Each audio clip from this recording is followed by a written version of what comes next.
Hello. आज हम समझते हैं अर्थिंग के टॉपिक को। अर्थिंग हमारे स्विच बोर्ड में हम देखते तो ऐसे 3 पिन प्लग सॉकेट्स होते, और हम अप्लायंसेस में भी देखते तो कहीं बार वो 2 पिन प्लग होते, आइदर 3 पिन प्लग होते। 2 पिन प्लग होते उसमें क्या होता है, एक फेज होता है, एक न्यूट्रल होता है।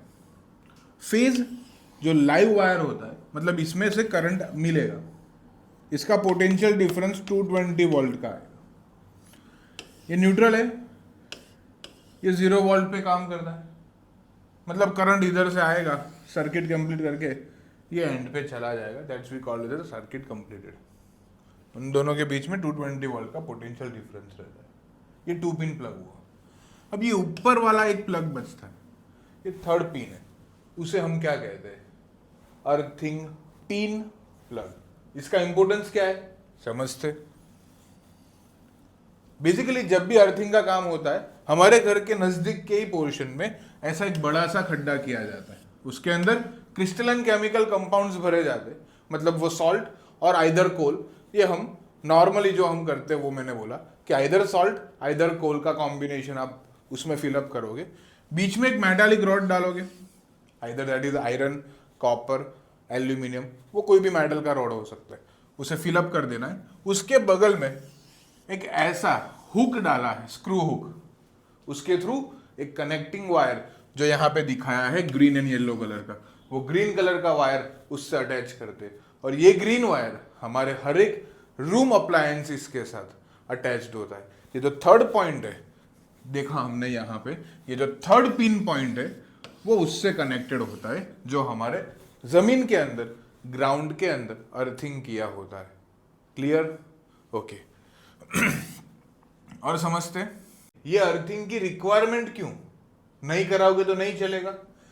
जितनी भी आपके पास मेटालिक बॉडी कंपोनेंट्स है अप्लायंसेस के अंदर, तो ये मेटल के अंदर ये फेज और न्यूट्रल, ये दोनों में से कभी करंट लीक होने की वजह से वो मेटल का जो बॉडी होता है वो उसके करंट को एक्सेप्ट कर लेता है, और आपके बॉडी को भी करंट लगता है। आप बोल रहे हो ये शॉर्ट मार रहा है। अगर आपने अच्छे से इसका अर्थिंग करवाया होगा तो वो शॉर्ट लगेगा नहीं, वो आपको शॉर्ट नहीं मारेगा। सर इसमें तो एक पूरा बंडल ऑफ वायर्स का एक्सपेंस है। यस, मटेरियल थोड़ा एक्सपेंसिव है, टेक्निक थोड़ी एक्सपेंसिव है, बट करवानी बहुत ज़रूरी है फॉर आवर सेफ्टी पर्पस। उसका दूसरा भी एक यूज़ समझाता हूँ, वो बाद में।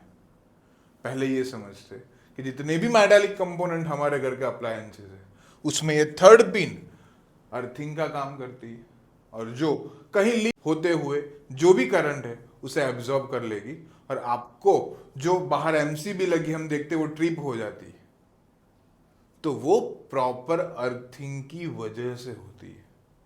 अगर वो ट्रिप नहीं होगी, अर्थिंग किया नहीं होगा, शॉर्ट सर्किट के चांसेस है। जो पर्सन वो अप्लायंस के पास खड़ा है उसे शॉक लगे के चांसेस है, लाइफ थ्रेटनिंग पॉइंट है ये। सो प्रॉपरली जब भी वायरिंग होता है, पुराना वायर अगर एल्यूमिनियम का है रिमूव इट, कॉपर वायरिंग करवाओ, और उसमें भी phase, neutral and earthing is the must. सिर्फ फेज और न्यूट्रल खींच के ले आओगे, अप्लायंसेस सारे चलेंगे, बट सेफ्टी कहीं पे नहीं रहेगी, वो एमसीबी रखने का कोई मतलब होगा नहीं। That is a circuit breaker. ये समझ आ रहा है?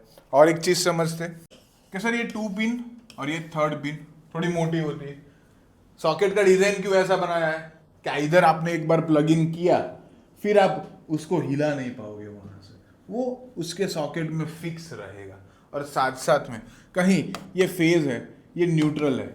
सर न्यूट्रल 0 वाट पे बोला था मैंने, अर्थिंग भी 0 वाट पे होता है।